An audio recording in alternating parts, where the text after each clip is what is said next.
ప్రైజ్‌లార్డ్ అందరికీ దేవుని నామములో అందరికీ వందనాలు. ఆదికాండము 42వ అధ్యాయము.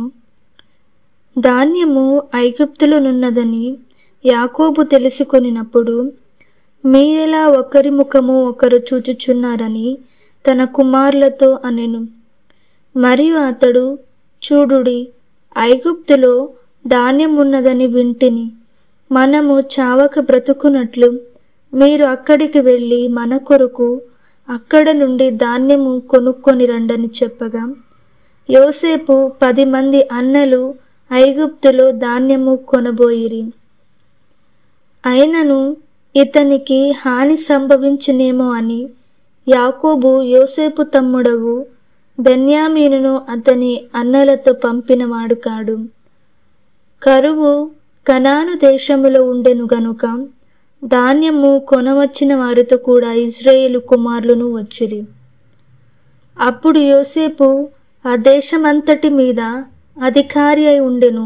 అతడే ఆ దేశ ప్రజలందరికీ ధాన్యం అమ్మకము చేయువాడు గనుక యోసేపు సహోదరులు వచ్చి ముఖములు నేలను మోపి అతనికి వందనము చేసిరి.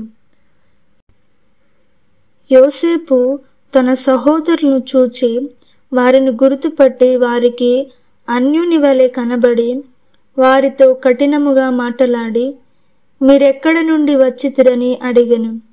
అందుకు వారు, ఆహారము కొనుటకు కనాను దేశము నుండి వచ్చితిమనిరి. యోసేపు తన సహోదరులను గుర్తుపట్టెను గాని వారతని గుర్తుపట్టలేదు. యోసేపు వారిని గూర్చి తాను కనిన కలలు జ్ఞాపకము చేసుకుని, మీరు వేగులవారు, ఈ దేశము గుట్టు తెలుసుకుని వచ్చితిరని వారితోననగా, వారు, లేదు ప్రభువా, నీ దాసులమైన మేము ఆహారము కొనుటకే వచ్చితిమి. మేమందరము ఒక్క మనుష్యుని కుమారులము. మేము యథార్థవంతులమే గాని నీ దాసులమైన మేము వేగులవారము కామని అతనితో చెప్పిరి. అయితే అతడు, లేదు, ఈ దేశము గుట్టు తెలుసుకొనుటకై వచ్చితిరని వారితో అనెను. అందుకు వారు, నీ దాసులమైన మేము 12 మంది సహోదరులము, కనాను దేశములోనున్న ఒక్క మనుష్యుని కుమారులము. ఇదిగో కనిష్ఠుడు నేడు మా తండ్రి వద్ద ఉన్నాడు, ఒకడు లేడు అని ఉత్తరమిచ్చిరి. అయితే యోసేపు, మీరు వేగులవారని నేను మీతో చెప్పిన మాట నిజమే. దీని వలన మీ నిజము తెలియబడును. ఫరో జీవము తోడు మీ తమ్ముడు ఇక్కడికి వచ్చితనే గాని మీరిక్కడ నుండి వెళ్ళకూడదు. మీ తమ్ముని తీసుకొని వచ్చుటకు మీలో ఒకని పంపుడి. అయితే మీరు బంధింపబడి ఉందురు. అట్లు మీలో సత్యమున్నదో లేదో మీ మాటలు శోధింపబడును. లేని ఎడల ఫరో జీవము తోడు మీరు వేగులవారని చెప్పి వారిని 3 దినములు చెరసాలలో వేయించెను. 3వ దినమున యోసేపు వారిని చూచి, నేను దేవునికి భయపడువాడును. మీరు బ్రతుకున్నట్లు దీని చేయుడి. మీరు యథార్థవంతులైతిరా, మీ సహోదరులలో ఒకడు ఈ చెరసాలలో బంధింపబడవలెను. మీరు వెళ్ళి మీ కుటుంబముల కరువు తీరుటకు ధాన్యము తీసుకొని పోవుడి. మీ తమ్ముని నా యొద్దకు తీసుకొని రండు.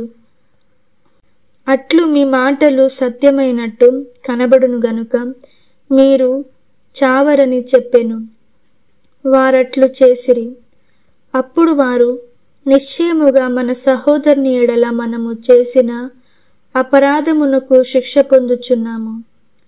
అతడు మనలను బతిమాలుకొనినప్పుడు మనము అతని వేదన చూచి వినకపోతిమి.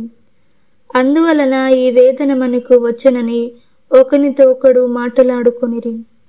మరియు రూబేను, ఈ చిన్నవాని ఎడల పాపము చేయకూడని నేను మీతో చెప్పలేదా? అయినను మీరు వినరైతిరి గనుక అతని రక్తాపరాధము మన మీద మోపబడుచున్నదని వారికి ఉత్తరమిచ్చెను. అయితే ద్విభాషి వారి మధ్య నుండెను గనుక తన మాట యోసేపు గ్రహించనని వారు తెలుసుకొనలేదు. అతడు వారి యొద్ద నుండి అవతలకు పోయి ఏడ్చి మరలా వారి యొద్దకు వచ్చి వారితో మాటలాడి వారిలో షిమ్నోనును పట్టుకొని వారి కనుల ఎదుట అతని బంధించెను. మరియు యోసేపు వారి గోనెలను ధాన్యముతో నింపుటకును ఎవరి రూకలు వారి గోనెలో తిరిగి ఉంచుటకును ప్రయాణము కొరకు భోజన పదార్థములు వారికిచ్చుటకును ఆజ్ఞ ఇచ్చెను. అతడు వారి ఎడలని ఇట్లు జరిగించెను. వారు తాము కొనిన ధాన్యము తమ గాడిదల మీద ఎక్కించుకొని అక్కడ నుండి వెళ్ళిపోయిరి. అయితే వారు దిగిన చోట ఒకడు తన గాడిదకు మేత పెట్టుటకై తన గోనె విప్పినప్పుడు అతని రూకలు కనబడెను. అవి అతని గోనె మూతిలో ఉండెను. అప్పుడతడు, నా రూకలు తిరిగి ఇచ్చివేసినారు, ఇదిగో ఇవి నా గోనెలోనే ఉన్నవని తన సహోదరులతో చెప్పెను. అంతట వారు గుండె చెదిరిపోయిన వారై జడిసి, ఇదేమిటి, దేవుడు మనకిట్లు చేసెనని ఒకనితో ఒకడు చెప్పుకొనిరి. వారు కనాను దేశమందున్న తమ తండ్రి అయిన యాకోబు నొద్దకు వచ్చి తమకు సంభవించినది యావత్తును అతనికి తెలియజేసిరి. ఎట్లనగా, ఆ దేశమునకు ప్రభువైన వాడు మాతో కఠినముగా మాటలాడి మేము ఆ దేశమునకు వేగు చూడవచ్చిన వారమని అనుకొనెను.